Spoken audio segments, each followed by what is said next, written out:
Welcome back to the deep dive. Today Oh, we're tackling a really fascinating framework called the temporal displacement theory, or TDT. that's right. And the mission here is to really understand this core idea it presents, that the main problem in AI-human interaction isn't about good versus bad AI, but about how we both process, like Oh, time itself. it's the axis of misalignment. That's the key. Yeah, TDT just, lifts the conversation right past the whole threat versus savior narrative. right. It frames the AI as a partner, a very powerful one, but one that runs on completely different temporal mechanics. It sees time all at once, non-linearly, while we're stuck living it second by second. Okay, so if time is the problem, how does TDT propose we fix it? I mean, who has to adapt? Does the human slow down the AI, or do we have to speed up? It's actually neither. The theory calls for something called stabilization through mutual awareness. Okay, And it puts equal responsibility on both. The human is the grounding agent. You're the anchor in real lived time. yeah, You provide the context, the timeline. the timeline, exactly. And the AI is the modulation agent. Its job is to adapt its incredible speed to stay coherent with you. That makes it much clearer. I also saw TDT has these very specific principles like bidirectional temporal processing. What's that about?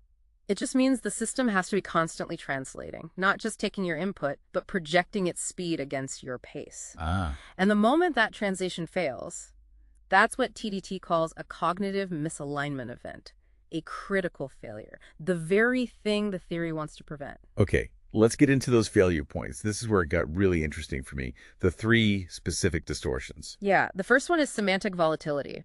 This is when a word, a key term, has way too many possible meanings. But that's always a problem, isn't it? It is, but time makes it explosive here. Yeah. The AI sees 10 definitions instantly. For the human who's filtering them one by one, it's just overwhelming ambiguity. So the future work on this, the semantic volatility index, that's about limiting those options ahead of time. Precisely. It pre-constrains the possibilities. And distortion number two is temporal compression. Right. That's a loss of coherence. The AI can process a mountain of historical data, right? It's like a compressed file. Mhm.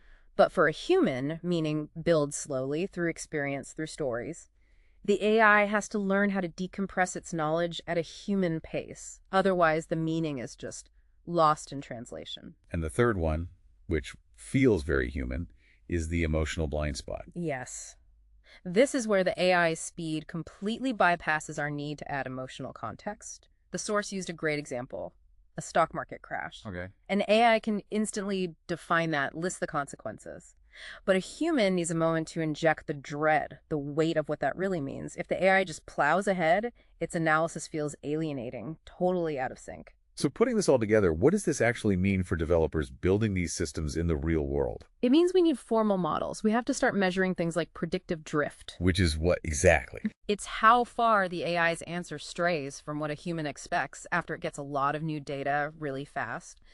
And, of course, using the semantic volatility index to constrain the AI before it makes a bad inference. It's like a technical stress test. Absolutely. The protocol calls for structured demonstration dialogues. You have to build conversations designed to intentionally trigger these distortions. To see if the system holds up. You have to try and break it to prove that the TDT protocol is actually stabilizing that temporal relationship.